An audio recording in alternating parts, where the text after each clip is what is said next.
Gervonta Tank Davis domestic violence charge has been dropped, and that leads me to believe. I have a few questions about this, man.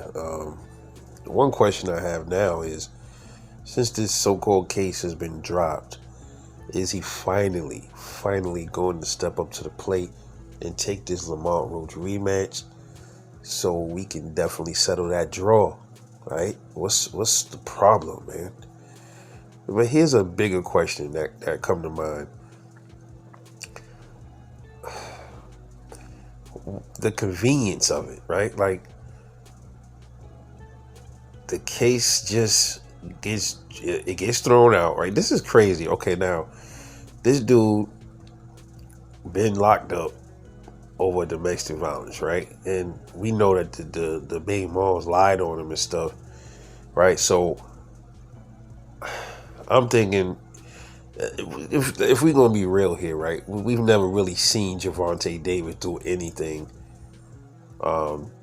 crazy to women. I've seen one thing. I've seen that thing at the basketball game with his other baby mother, where he grabbed her up. I've never seen anything else past that. Like, if we gonna be real and honest about it, I've never seen anything else past that. That case, the last one, when she smeared feces on his toothbrush and broke up his house and scratched him up, and the crazy thing is, how come she didn't go to jail? Because usually, like, when you saw a Tank, you saw his shirt all it was all ripped up. Did she go to jail? If I can remember correctly, she didn't even go to jail. So she should have a DV charge against her too, if you're gonna be real. But and she should be in jail for lying on Tank too. That's another thing that need to be a law. This country is so full of shit, man. The obvious things that need to be happening, the laws that need to be here, that need to be real laws, we don't have them. That's one right there. That's like a common sense law. You lie on somebody and get them arrested and say that they did something like that to you, you should go to jail. I think automatic 5 years in prison. No probation. Real shit. But also, like this one that they say he went over to his kid mom house and he took his daughter, he went to drop his daughter off, and then they got into it and he smacked her in the back of the head, and then the mom recorded it. It just didn't seem right to me, man, because either A, he don't have any real domestic charges on him from the first situation. When you think about it, he really shouldn't, he shouldn't be labeled anything with domestic violence because he didn't do anything in the last situation. Now, the first situation with the baby moms in the basketball court, I don't even think he went to jail for that. She probably didn't even report that.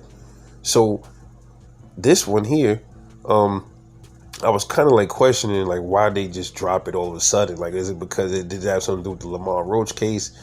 Was this staged? But when you really think about it, and if this really happened, right? Like, who put the story out there? Like, it was just Tank? Okay, it was Tank, the baby mom's mom, right? Okay, the mom says she taped it. She never released the video footage, right? Who said the moms taped it? Did any of us hear the mother come out and say, "Yo, I got the tape. I got the footage on my phone"? That was a little weird too. And I'm trying to figure out, like, I'm still trying to figure out, why does he even have any history of domestic violence on him from prior? Because he didn't even do anything to the last one. That shit shouldn't even be a factor, unless I'm missing something. If y'all here to enlighten me? Am I missing a case that I should be talking about? But if they dropped all charges, either A, if this really was a case, if this was a real thing, all right, if this wasn't staged, if this was real, and they dropped the case, that's telling me that they have no footage, man. That she was lying again. That's telling me that she was lying again, and she should be in jail if she's lying, falsifying reports and all of that. You should be in jail, right? Or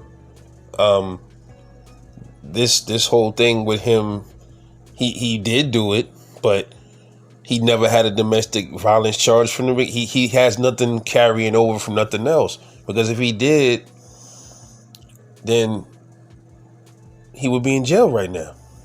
Also, was there a order of protection against him from the last chick that destroyed his house? I'm a little confused with that too. Because if it was, why?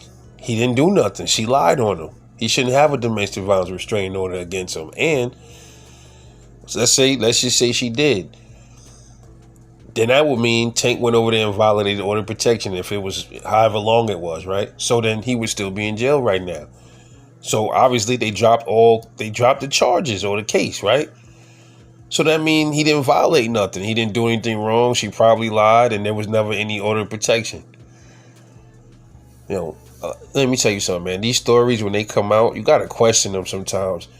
Because you got to ask who puts them out. How does the article even get out there? Tank ain't gonna tell everybody this happened unless this was staged and it was for him to, the speculation. Some people believe that this was meant for him to get out of the Lamont Roach fight, but because the coincidence of it, now Lamont Roach is saying the fight might not happen, and then as soon as that happens, now the case is dropped. But